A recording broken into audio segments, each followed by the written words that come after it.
Commander John Harrison rubbed his tired eyes as he stared at the blinking dot on his monitor.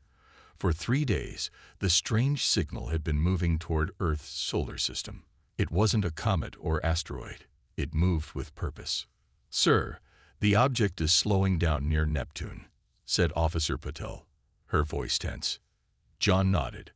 "Alert the general. This is what we've prepared for." Within hours, world leaders gathered in emergency meetings. The mysterious vessel was huge, at least 3 miles long according to radar estimates. Earth had only recently begun exploring beyond their moon. They had small bases on Mars and a few research stations scattered through the solar system. Nothing like this massive ship. Admiral Susan Rogers stood tall as the Global Defense Council appointed her to lead humanity's response. At 52, she had gray streaks in her dark hair and a reputation for staying calm in crisis. "We need to appear unified and peaceful," she told the council, "but ready for anything." Screams around the world showed the alien ship as it moved closer to Earth. People prayed, partied, or hid in bunkers. No one knew what was coming. The first message arrived 3 days later. Susan watched with government officials as the alien transmission played on the main screen. At first, it was just strange sounds and symbols. Then suddenly, the aliens began speaking in broken English. "Greetings, Earth beings.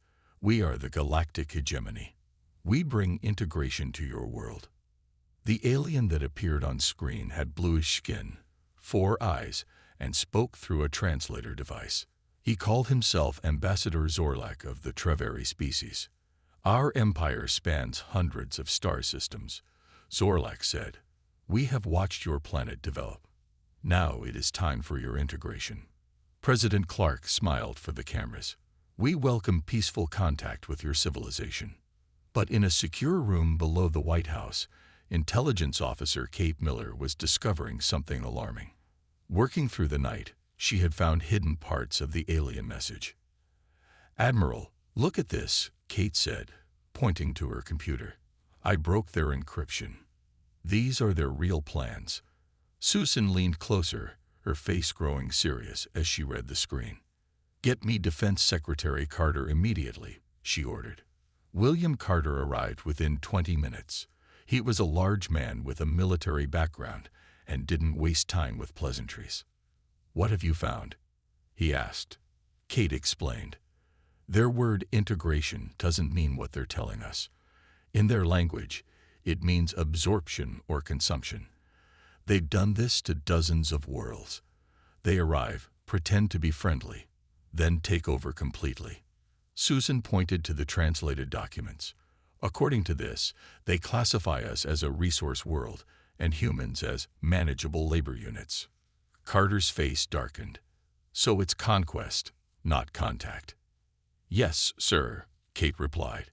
"And based on their communications, they're surprised by our technology. They expected us to be more primitive." Susan stood up straight.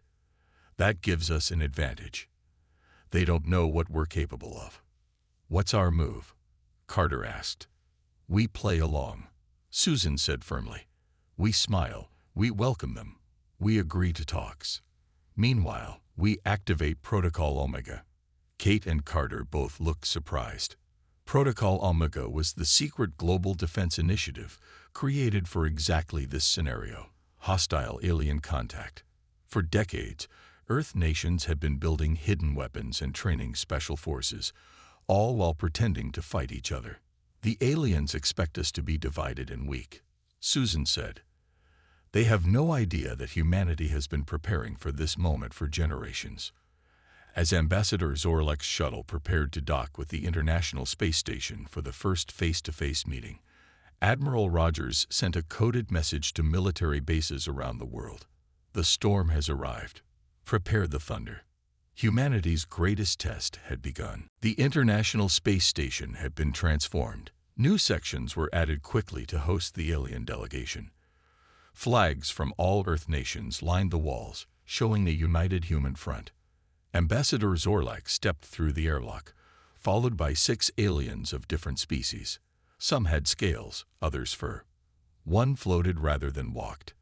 They all looked at the humans with expressions that seemed like curiosity mixed with something else. Pride, perhaps, or contempt. "Welcome to Earth's orbital home," said Admiral Susan Rogers, extending her hand in greeting. Zorlak stared at her hand before slowly reaching out his three-fingered appendage. "Your customs are quaint."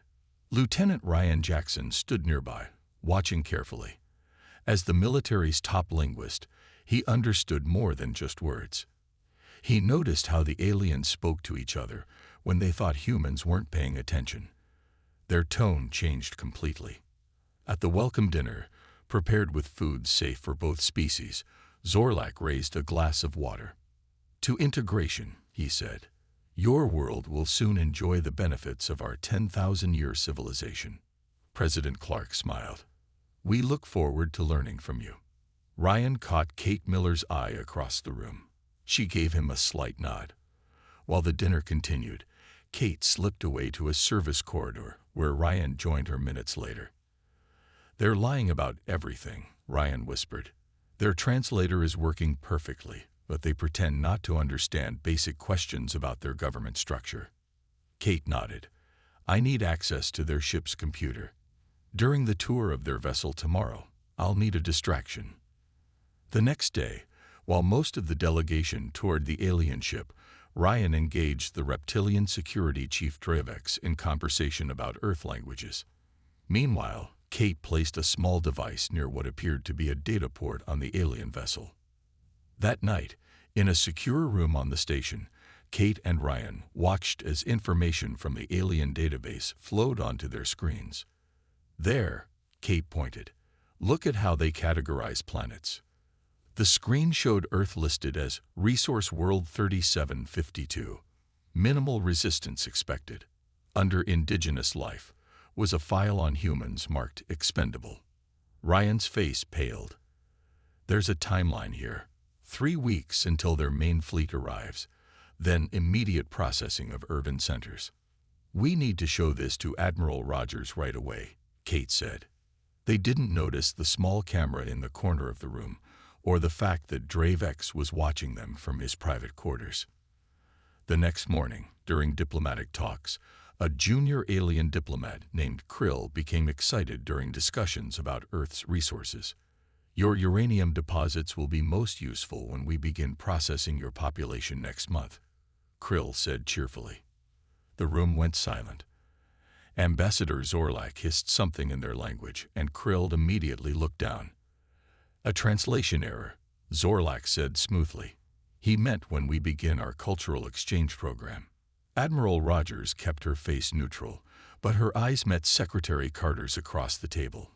No translation error could explain away those words. Later, in the secure command center, Admiral Rogers met with Earth's defense leaders. "They plan to invade in 3 weeks," she told them. "And they have no idea we know." "What about their technology?" asked General Winters. "Can we match it?" Secretary Carter stepped forward.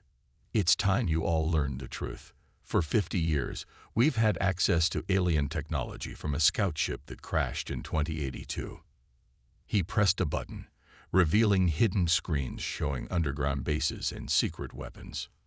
These quantum shields and gravity weapons were reverse-engineered decades ago. We've been preparing while pretending to fight each other." Admiral Rogers nodded. "Tomorrow, Ambassador Zorlak will demand access to our military bases as a gesture of good faith. We will politely refuse." "And then?" asked Kate. "Then we prepare for war," Susan replied. "But we won't wait for them to strike first." Outside the station, hidden in Earth's orbit, the first wave of stealth satellites activated. Their sensors pointed toward deep space, watching for the approaching hegemony fleet. In his private quarters, Dravex sent an urgent message to the hegemony. "Primitives more advanced than expected. Request immediate military intervention." Black cars with tinted windows arrived at government buildings worldwide. Leaders from every nation gathered in secure rooms deep underground, connected by encrypted video feeds. No press was allowed. This was humanity's most secret meeting. President Clark opened the session. What you are about to see has been hidden from the public for generations. Screens lit up showing massive underground facilities. In one, rows of sleek spacecraft unlike anything publicly known. In another, soldiers training with weapons that seemed to bend gravity itself. Dr. Alan Foster stepped forward. A thin man with wild gray hair, he had led the world's most classified research program for 20 years. After the alien scout ship crashed in 2082, 17 nations agreed to a secret treaty. While pretending to be rivals on the world stage, we pooled our best scientists to prepare for this day. He pressed a button, revealing a hologram of a round device. This is a quantum displacement shield. It can absorb energy weapons by shifting the attack into another dimension. We have built 300 of them, sized for everything from personal armor to city defense. The world leaders murmured in surprise. Most had known pieces of the truth, but not the full scale of preparation. Major Nickel Daniels, commander of Moon Base Alpha, appeared on screen next. Behind her, soldiers prepared weapons in a facility carved into the lunar surface. The base everyone knows about is just for show, she explained. The real military installation is beneath it, with 5,000 troops and 30 spacecraft ready for combat. Secretary Carter addressed the group. For decades, we maintained the illusion of international conflict to hide our true purpose. Even our own citizens don't know what we built. On the International Space Station, Ambassador Zorlak grew impatient. His delegation had requested tours of Earth's military bases 3 times, and each time they received polite excuses. Admiral Rogers, he said, his 4 eyes blinking rapidly, my superiors require proof of Earth's compliance. We must inspect your defensive capabilities as a gesture of good faith. Susan smiled diplomatically. Of course, Ambassador. However, our protocols require approval from all member nations. Perhaps next week. Zorlak's blue skin darkened with anger. The hegemony does not appreciate delays. Integration requires complete transparency. And you shall have it, Susan assured him. We simply follow our procedures. As she left the meeting, Lieutenant Ryan Jackson approached her with a tablet. Admiral, we intercepted this transmission from Zorlak's quarters. Susan watched as Zorlak spoke to someone off-screen in his native language. Ryan had added subtitles. The primitives resist standard pacification. Their technology is more advanced than our scouts reported. Request immediate military support. Susan's face hardened. How soon can their fleet arrive? Based on their communications, 8 days at most, Ryan replied. In the hidden command center beneath Geneva, Susan met with Secretary Carter and the military leadership. We don't have 3 weeks. They've called for reinforcements, she told them. Dr. Foster nodded grimly. Then we deploy Phase 1 immediately. Across the solar system, hidden installations powered up. Stealth satellites moved into position. On Mars, massive ion cannons emerged from the red soil, pointing toward space. Major Nickel Daniels addressed her troops on the moon. This is what we trained for. Humanity will not be another conquered species in their collection. Back on the space station, Kate Miller monitored alien communications. She noticed increased activity and urgent messages between Zorlak and his security chief Dravex. They're getting nervous, she told Ryan. They sense something's wrong but can't figure out what we're doing. Ryan watched a live feed showing the aliens pacing in their quarters. They expected us to be primitive and divided. They have no idea what's coming. In orbit around Neptune, automated sensors detected energy signatures. Multiple ships were emerging from faster-than-light travel. The hegemony fleet had arrived early. Admiral Rogers received the alert on her secure device. Without showing any change in expression, she sent a single code to all Earth forces, Sunbreak. Operation Preemptive Strike had begun. 5 sleek ships rose silently from hidden bases on Earth's moon. Unlike the bulky rockets the public knew about, these vessels were smooth and dark, absorbing light rather than reflecting it. Their engines left no heat trail as they accelerated toward the space station. Captain Eric Sanderson sat in the command chair of the lead ship, the Nighthawk. At 42, he had trained for this mission his entire career without knowing if it would ever happen. Stealth systems at full capacity, reported his second-in-command. The aliens can't see us. Eric nodded. Maintain course. Remember, this is a capture mission, not destruction. On the space station, Ambassador Zorlak hosted what he called a cultural exchange dinner. He believed the humans were still unaware of the fleet approaching from Neptune. Admiral Rogers attended, smiling and raising toasts while checking her watch occasionally. "Is our Earth time confusing to you, Admiral?" Zorlak asked, his 4 eyes blinking in what humans had learned was amusement. "Not at all, Ambassador. I just have many responsibilities." What Zorlak didn't know was that each time Susan checked her watch, she received updates on the approaching Earth ships. In a small room nearby, Kate Miller prepared with a team of Special Forces soldiers. No longer in civilian clothes, she wore black combat gear with a patch showing Earth surrounded by stars. 3 minutes to breach, said the team leader. Remember, we need their navigation data and fleet communications intact. Kate nodded, checking her stun weapon. Their main computer is on the 3rd level, heavily guarded. Across the station, Major Lisa Chen moved silently among the alien delegation. For weeks, she had posed as a server, watching and learning their routines. Now she observed as Dravex, the security chief, received a message that made his scales stand on end. "Something's wrong," Lisa whispered into her hidden communicator. "Dravex is alarmed." The reptilian alien suddenly stood, moving toward Ambassador Zorlak. Before he could reach him, the station lights flickered briefly. "Now," Eric ordered from the Nighthawk. 20 human soldiers materialized inside the alien ship docked to the station, their quantum transporters bypassing all security. Simultaneously, Lisa dropped her serving tray and moved with lightning speed, pressing a device against Dravex's neck that sent him collapsing to the floor. Ambassador Zorlak jumped up. "What is the meaning?" Admiral Rogers stood calmly. "The meaning, Ambassador, is that we know everything. Your fleet approaching from Neptune. Your plans for Earth. Everything."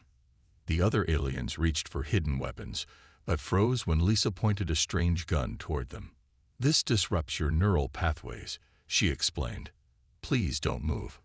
On the alien ship, Kate Miller led her team through corridors lined with strange technology. 2 alien guards appeared, firing energy weapons that the human suits absorbed without damage. "They don't know about the quantum shields," Kate said as her team returned fire with stun weapons. Within minutes, they reached the main computer. Kate connected a device to the alien console, beginning the data transfer. "Got it," she said after several tense minutes. "Fleet movements, weapons specs, and..." She paused, eyes widening. "Coordinates for their nearest outpost. It's in the Alpha Centauri system." Back at the dinner, Zorlak hissed with rage. "You primitive fools. The hegemony has conquered thousands of worlds. Your resistance is meaningless." Susan smiled. "Is that why your security chief is unconscious? Is that why your ship is now under our control?" Through the window, the 5 Earth ships decloaked, surrounding the alien vessel. "Your mistake," Susan continued, "was believing your own propaganda. You thought we were divided and weak. You never imagined we'd been preparing for your kind for generations." A young alien diplomat named Krill trembled in the corner. Kate's team brought him to a separate room for questioning. "Please," he begged. "I'm just a junior aide." "Then you'll tell us everything," Kate said, "starting with your fleet's weaknesses." Hours later, Earth's Defense Council reviewed the captured intelligence. Dr. Foster examined the alien technology schematics with growing excitement. "Their weapons are powerful but predictable," he said. "They haven't faced real opposition in centuries. They've grown complacent." Admiral Rogers looked at the star map showing the hegemony outpost at Alpha Centauri. "They expect us to wait for their fleet to arrive," she said. "Instead, we're taking the fight to them." She turned to Fleet Commander Patricia Walsh. "Prepare the Earth Defense Force for our first interstellar military operation." Patricia saluted. "Target, Admiral." "Alpha Centauri," Susan replied. "The hegemony is about to learn that humans don't wait to be conquered." Fleet Commander Patricia Walsh stood on the bridge of the EDF Invincible, Earth's largest warship. Through the viewport, she watched as 20 ships prepared for humanity's first jump to another star system. Each vessel carried technology that most humans didn't know existed until a week ago. "All ships report ready," Commander said, her communications officer. Patricia nodded, her face serious.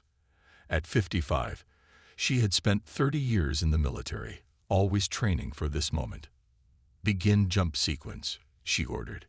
The ships activated their faster-than-light drives, technology reverse-engineered from the crashed alien scout ship decades earlier. Space bent around them, and in an instant, they'd vanished from Earth's solar system. 4 light-years away, they reappeared near Alpha Centauri. The hegemony outpost came into view, a massive space station surrounded by smaller ships. "They're not on alert," Patricia observed. "They don't expect us." Captain Frank Rodriguez led the stealth squadron in 5 smaller ships that broke away from the main fleet. Their mission was critical: disable the outpost communications before they could warn the rest of the hegemony. "Approaching communication array," Frank reported. "No signs they've detected us." His ship, the Shadow, moved silently toward the giant dish-like structure extending from the station. Once in position, they fired specialized disruptor beams that fried the communication systems without causing an explosion. "Communications neutralized," Frank reported. "They're blind and mute." On the main station, alarms finally began to sound. The hegemony soldiers, tall blue-skinned Trevari like Ambassador Zorlak, scrambled to battle stations. They had never been attacked at this outpost before. Patricia gave the order: "All ships, engage targets. Remember, we want to capture, not destroy." The Earth fleet opened fire with precision weapons that disabled the hegemony ship's engines and weapons. On the main view screen, Patricia watched as the alien vessels drifted powerless. "They expected us to be primitive," she said to her second-in-command. "They never imagined we could reach them here." Lieutenant Commander Gregory Phillips led the ground assault team. 300 Earth soldiers transported aboard the station using the same quantum technology that had allowed them to capture Zorlak's ship. "Move fast," Gregory ordered as his team materialized inside the station. "Secure the command center and the database." The hegemony soldiers fired energy weapons, but the humans' quantum shields absorbed the shots. The Earth forces replied with stun weapons, dropping the aliens without killing them. Gregory's team fought their way to the central control room. What they found there shocked them. Hundreds of aliens of different species working as slaves. Some had tentacles, others wings or scales. All wore control collars around their necks. "By the stars," whispered Gregory. "They're using slave labor." One of the slaves, a tall bird-like being with golden feathers, stepped forward when the control systems were shut down and the collars deactivated. "I am Telek," he said in a musical voice. "You are not hegemony." "Who are you?" "We're humans from Earth," Gregory replied. "We're here to stop the hegemony from invading our world." Telek's eyes widened. "Humans, the primitives. You have traveled between stars." While Gregory explained, Dr. Foster and his science team downloaded the station's central database. The information they found was beyond valuable. Star maps, technological schematics, and locations of other subjugated worlds. "There are thousands of enslaved beings here from dozens of species," reported Dr. Foster to Admiral Rogers via quantum communication. "And we found data on at least 50 other outposts."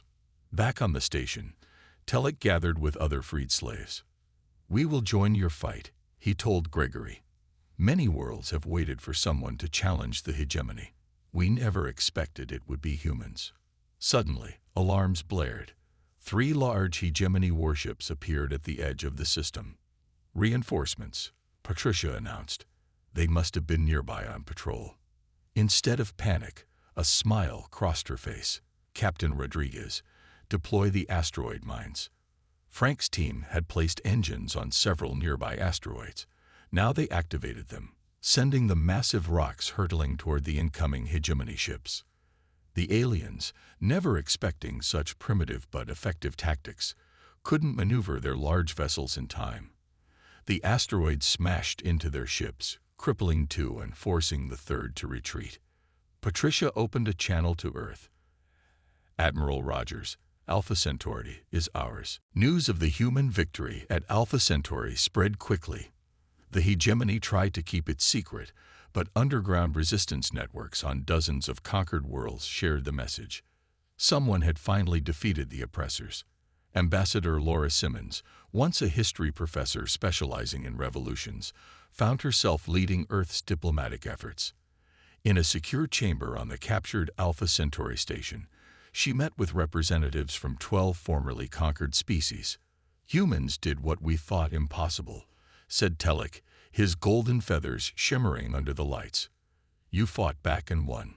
A green-skinned being with 6 eyes leaned forward. "My people, the Vorathi, have suffered under hegemony rule for 3 centuries. We will join your alliance." One by one, each representative pledged support. The Terran Alliance was born. On the hegemony capital world of Traveris Prime, the Supreme Council gathered in emergency session. Grand Overseer Vexor, older and larger than Ambassador Zorlak, pounded his fist on the table. "How could primitives from a backwater planet defeat our forces?" he demanded. The military commander lowered his 4 eyes. "The humans use technology similar to ours, but modified in ways we've never seen. And they fight differently." "Explain," ordered Vexor. "Our soldiers follow standard protocols developed over centuries. The humans are unpredictable. They use asteroids as weapons. They adapt quickly. And now they've freed slaves who are joining them." Vexor stood, his 7-foot frame imposing. "Dispatch the main battle fleet. Crush this rebellion before it spreads." Back on Earth, Dr. Foster's team worked day and night, studying the captured hegemony technology. In an underground lab in New Zealand, he showed Admiral Rogers their latest creation. "We've identified weaknesses in their shield frequencies," he explained, pointing to a new weapon. "This disruptor can penetrate their defenses with minimal power." Susan nodded appreciatively. "How soon can we equip our fleet?" "Production began yesterday. All ships will have them within a week." Across the galaxy, Commander Brandon Hill led a series of lightning raids on hegemony supply lines. His smaller, more maneuverable Earth vessels struck quickly and disappeared before the larger alien ships could respond. "Target their fuel transport," Brandon ordered during an attack near a gas giant. "Disable, don't destroy." When the hegemony ship was crippled, Brandon's team boarded it. Instead of taking prisoners, they delivered a message and left behind communication devices. "Tell your leaders and your people," Brandon told the hegemony captain. "The age of domination is over." On 20 worlds, enslaved populations received these devices and began organizing. Species that had been enemies under hegemony rule now found common cause.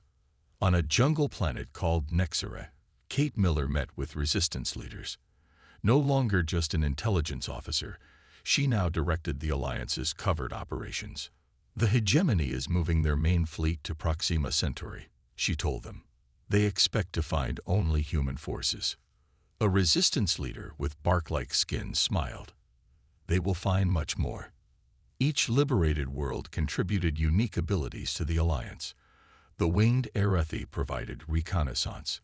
The silicon-based Quartzians offered minerals that enhanced shield technology. The telepathic Mindari helped coordinate battle plans across vast distances. When the hegemony fleet arrived at Proxima Centauri, they found an ambush waiting. Not just human ships, but vessels from a dozen worlds, all modified with Earth's innovations and crewed by those who had suffered centuries of oppression. Admiral Rogers addressed the combined fleet from the Bridge of the Invincible. "Today we fight not just for Earth, but for every world that has suffered under the hegemony. Today, We show the galaxy that no empire built on domination can stand against those who fight for freedom. The Battle of Proxima began as the largest space conflict in hegemony history. Ships filled the space around the star, weapons flashing like new constellations. On his flagship, Grand Overseer Vexor watched in disbelief as his perfect formations broke under attacks from all sides. "Impossible," he whispered. "They're just primitives." But the humans and their allies were much more than that. They were the beginning of a revolution that would change the galaxy forever. The Battle of Proxima Centauri lasted 3 days. When it ended, half the hegemony fleet was destroyed, and the rest retreated in disarray. The combined forces of humans and liberated species celebrated their greatest victory yet.